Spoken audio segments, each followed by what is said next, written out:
Welcome to simple వంటలు. ఈ వీడియోలో మనం simple and tasty breakfast recipe ఆలు పోహాని ఎలా తయారు చేసుకోవాలో చూద్దాం. ముందుగా ఒక బౌల్‌లో 2 కప్పుల అటుకుల్ని తీసుకోవాలి.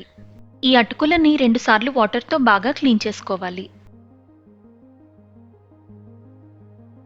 వాటర్ మొత్తాన్ని వంపేసి ఈ అటుకుల్ని పక్కనుంచుకోవాలి. 2 మీడియం సైజ్ బంగాళదుంపల్ని చెక్కు తీసుకొని ఇలా పల్చటి ముక్కలుగా కట్ చేసుకొని వాటర్‌లో వేసుకోవాలి. ఇప్పుడు స్టవ్ వెలిగించి పాన్ పెట్టుకొని అందులో 2 టేబుల్ స్పూన్ల ఆయిల్‌ని వేసుకోవాలి. ఆయిల్ హీట్ అయ్యాక 1 టేబుల్ స్పూన్ పల్లీలు, 1 టేబుల్ స్పూన్ జీడిపప్పుని వేసుకోవాలి. వీటిని లైట్‌గా ఫ్రై చేసుకొని ఒక బౌల్‌లోకి తీసుకోవాలి. ఇదే ఆయిల్‌లో 2 ఎండుమిరపకాయలు, హాఫ్ టీ స్పూన్ పచ్చిశనగపప్పు, హాఫ్ టీ స్పూన్ ఆవాలు, మినపప్పు, హాఫ్ టీ స్పూన్ జీలకర్రని వేసుకోవాలి.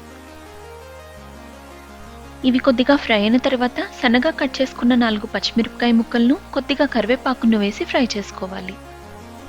ఇందులో ఒక ఉల్లిపాయను సన్నగా పొడవు ముక్కలుగా కట్ చేసుకొని వేసుకోవాలి. కొద్దిగా పసుపు, టేస్ట్‌కి సరిపడా సాల్ట్‌ని వేసుకుని ఈ ఉల్లిపాయ ముక్కలను ఒక 2-3 నిమిషాలు మీడియం ఫ్లేమ్ మీద ఫ్రై చేసుకోవాలి. ముందుగా కట్ చేసి ఉంచుకున్న బంగాళదుంప ముక్కలను వేసి బాగా మిక్స్ చేసుకోవాలి.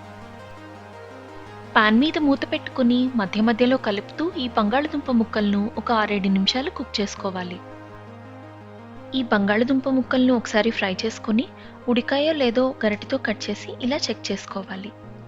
ఇప్పుడు ముందుగా క్లీన్ చేసి ఉంచుకున్న అటుకులను ఉండలు లేకుండా ఇందులో వేసుకోవాలి. పావు టీ స్పూన్ జీలకర్ర పౌడర్, ముందుగా ఫ్రై చేసి ఉంచుకున్న పల్లీలు, జీడిపప్పులను వేసుకొని బాగా మిక్స్ చేసుకోవాలి. ఇప్పుడు మూత పెట్టుకొని ఒక 2-3 నిమిషాలు కుక్ చేసుకోవాలి. పాన్ మీద మూత తీసి ఒకసారి బాగా మిక్స్ చేసుకోవాలి. చివరగా కొత్తిమీర వేసుకొని స్టవ్ ఆఫ్ చేసుకుంటే ఆలు పోహా రెడీ అయిపోయినట్లే. ఇలా ప్రిపేర్ చేస్తే ఆలు పోహా చాలా టేస్టీగా ఉంటుంది. మీరు కూడా ఒకసారి ట్రై చేసి చూడండి. ఈ వీడియో గనుక మీకు నచ్చినట్లయితే లైక్ చేయండి, షేర్ చేయండి. అలానే మరిన్ని ఇంట్రెస్టింగ్ వీడియోస్ కోసం మన ఛానల్‌ని సబ్స్క్రైబ్ చేసుకోండి.